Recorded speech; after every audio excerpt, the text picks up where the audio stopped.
Teachers Excellence Awards launched. Guinea names aircraft. Markham District partners with World Vision. This is NBC Papua New Guinea National News. Good evening, I'm Antonia Singut. Teachers teaching throughout the country will be recognised for their efforts in education. This is through the Prime Minister's Excellence Award, launched today to recognise the work of teachers nationwide. The awards program is supported by ExxonMobil PNG and facilitated by the Department of Education. It was launched at the State Function Room in Parliament today. Kevin Dayonga with this report. Far wide across this country, teachers play a vital role in educating young Papua New Guineans who are future leaders of this country. During the launch of the Prime Minister's Excellence Award program, recognizing the efforts of teachers, Minister Kuman said in rural and urban communities, there are many great teachers who are seldom recognized or appreciated for their work they do. This is how good education is all about. It brings you to the next level of your intelligence, to make you become a better person of who you are. It is not about the teacher. The teacher is the one that guide you all the way to the end, and he wants to make sure you will become somebody in this country. The award is also to acknowledge their hard work and effort in setting the highest standards. Every professional walk of life that you will go through, that's why they're there. Whether they're from England or Australia or anywhere else in the world, you find teachers in every place that you go to. ExxonMobil PNG's Managing Director Andrew Barry said PNG LNG was very proud to support these important awards that recognizes the important role of teachers in the society. Actively contributing to the growth of this country and its people is extremely important to us. We recognise that education is one of the government's key priority development areas, as highlighted in the PNG Vision 2050. The awards will recognize teachers and principals whose dedication is motivating and changing the lives of children, helping them build a better future for themselves, their families and communities. Kevin Dayonga, NBC National News, Port Moresby. The people of Milne Bay can now be proud. Today, Air Guinea named one of its Focus 70 aircraft after the province's capital, Alatau. Air Guinea acknowledged Milne Bay's continued contribution to tourism in PNG. We apologise to our viewers as the National Airports Corporation would not allow us to film good pictures of the plane at the airport for the launch today. Bradley Gregory with this report. State ministers, members of parliament from Milne Bay, management and staff of Air Guinea and its stakeholders gathered at the Jackson's Airport in Port Moresby for an important announcement. This was for the naming of one of its Focus 70 aircrafts, Alatau. You're most welcome to this ceremony where Air Guinea names the latest Focus 70 aircraft, Alatau. And you know, our people, Milne people are very friendly, and Air Guinea has been flying into Guinea for quite a long time, and also making routes also into Kirwina. It's in tourism that Milne Bay continues to cash in. As one of the hotspots in PNG, the naming, Air Guinea says, is recognition for Alatau's contribution to the growth of the industry. Our services to Guinea Airport are well supported by the people and businesses of the province, and increasingly by tourists from within Papua New Guinea and overseas who want to experience the outstanding tourism adventures the province offers. Tourism now, on average, is contributing to 10% of global GDP. So tourism is not just another leisure activity, it's a critical activity that builds economy. Yeah?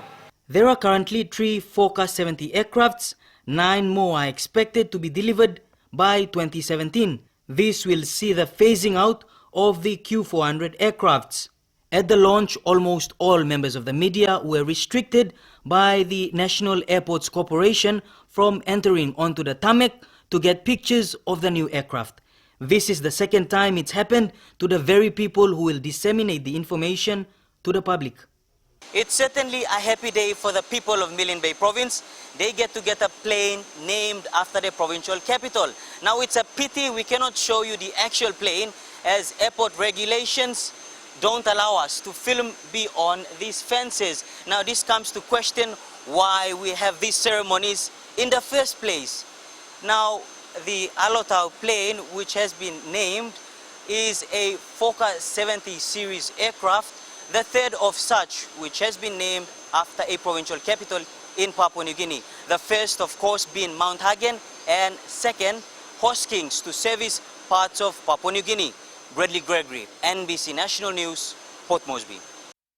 World Vision continues to establish its relationship with the districts and provinces around the country to deliver their health programs. Today, the organisation signed a Memorandum of Understanding with the Makam district to implement water and sanitation programs. Under the agreement, Makam District Service will assist World Vision with 100,000 kina each year for 5 consecutive years. Jacqueline Yala reports.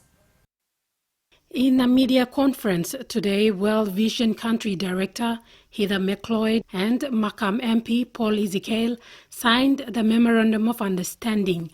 Under this agreement, World Vision will implement WASH programs, or water, sanitation and hygiene programs. At the signing ceremony, a 100,000 kina check was presented to World Vision by Makam MP to kickstart the program in the district. Makam District Service will continue to assist World Vision with a similar amount each year for 5 consecutive years. Since the inception of the program, more than 600 people in Makam have benefited. We want to prioritize whatever money we have in the district. We see this program as a very important program, especially for the children and for the people in our electorate, especially the WASH program. The 2014 funding that was funded through you with the partnership arrangement, the result is overwhelming. We have 6,000 people benefiting. Ms. McLeod appreciated the assistance. She says World Vision will also implement other programs to reduce maternal mortality, nutritional programs, including disaster risk reduction. So forth. But what we as an organisation is very committed to really working in a number of the areas to collectively to have more of an impact. So looking at how does our WASH link with our health program and the DRR work in terms of disaster risk reduction and particularly the response now. Makam District CEO John Orebat says Makam District has supported the program after seeing good work of World Vision. We will appreciate your services to be extended to the other LHs in Makam as well. Jacqueline Yala, NBC National News, Port Moresby. Goilala MP William Samp has praised the incentive of the Rural Airstrip Agency, which is seeing improvements to small airstrips in his district. While praising the Rural Airstrips Agency, Mr. Samp also raised concerns about operators using these airstrips. He asked the Minister for Civil Aviation during question time in Parliament if his ministry has any plans to encourage third-level airline operators to service the rural airstrips. Jehabakia reports. The Civil Aviation Ministry, with the assistance of the Asian Development Bank under the CADIP program, has been maintaining many major airports in the country. Rural airstrips have not received much attention until recently through the assistance of the Rural Airstrips Agency.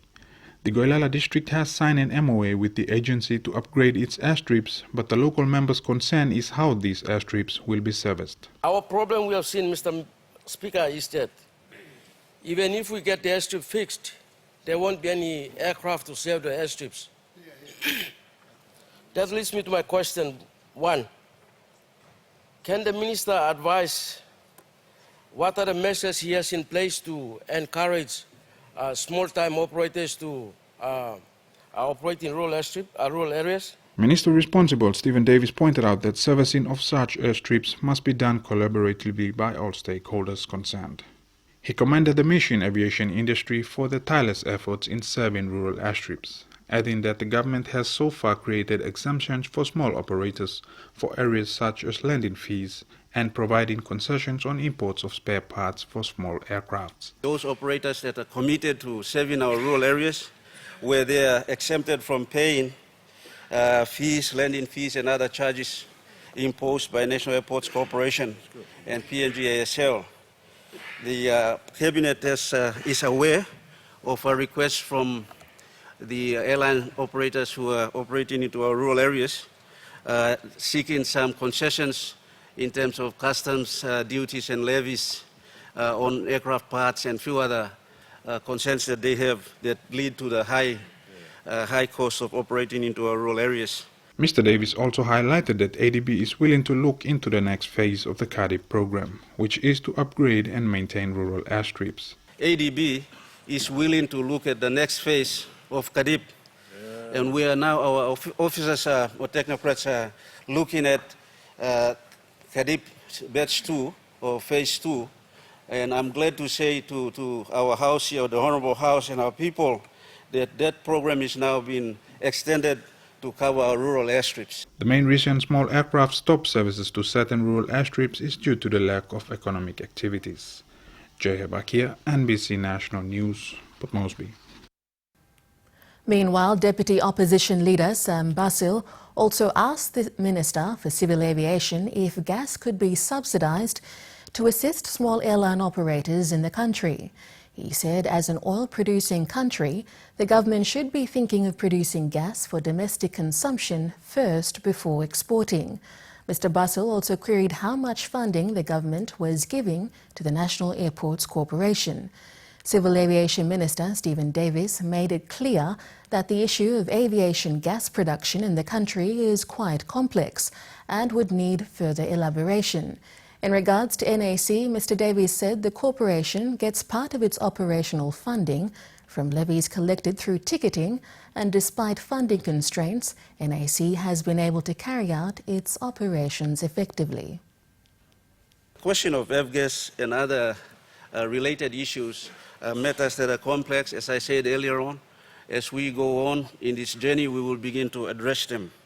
The figures that the Honourable Member has sought in terms of the revenues generated, though that's the basic income that is being generated for the sustenance of NAC, the levies that they collect. Outside that, there's been no support, and I repeat this, the support that is going to any budgetary allocation is about programs. And this is not a policy that this government made.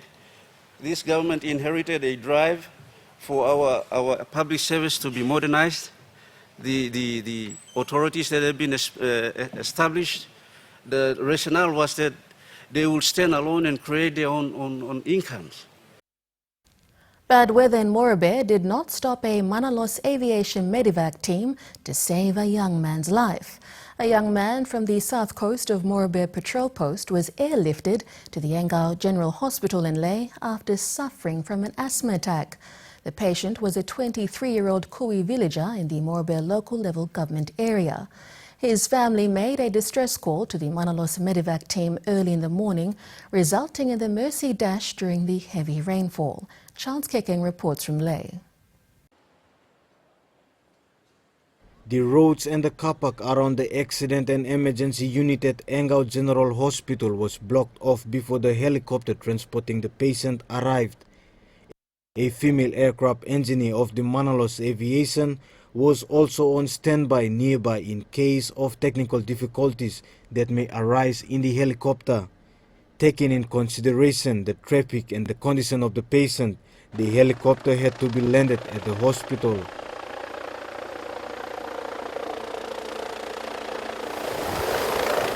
This is the latest in another life-saving mission of the Manolos Aviation medevac team.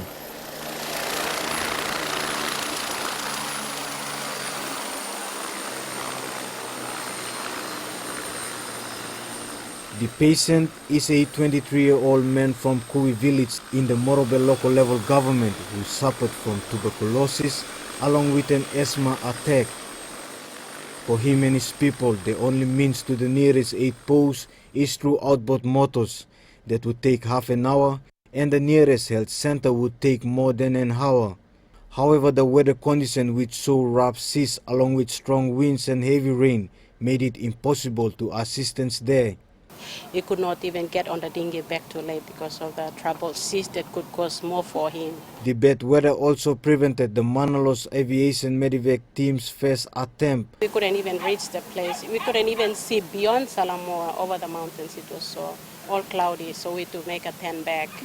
And then after about 20 minutes, we saw the place was a bit cleared, so we said we would do it. The latest medevac operations comes days after Manolos Aviation principal Yogan Ru pointed out that the Morobe provincial government-sponsored medevac program has saved the lives of most of the patients who were airlifted over the years. Out of the 140 flights we do every year, I would say that a good 1/3 of those flights, the mothers would have definitely been lost if she would have not been brought into the hospital. Most of those who benefited from this program are from rural communities in the isolated and the rugged terrains of Morobe, who still could not have access to basic and adequate government services, especially in education and health. Charles Kekeng, NBC National News, Ley. We now look at the weather preview with Douglas. Thanks, Antonia. Good evening, everybody. A quick look around the country. Fine weather forecasted for some centers, while others are forecasted to have showers and cloudy periods. As usual, I'll join you with the weather details towards the end of the bulletin. For now, though, Antonia, it's back to you. Thank you, Douglas. Coming up after the break, lack of funds hampers school inspections in the country, and Popondetta Secondary School teachers face housing problem. Stay with us on NBC National News.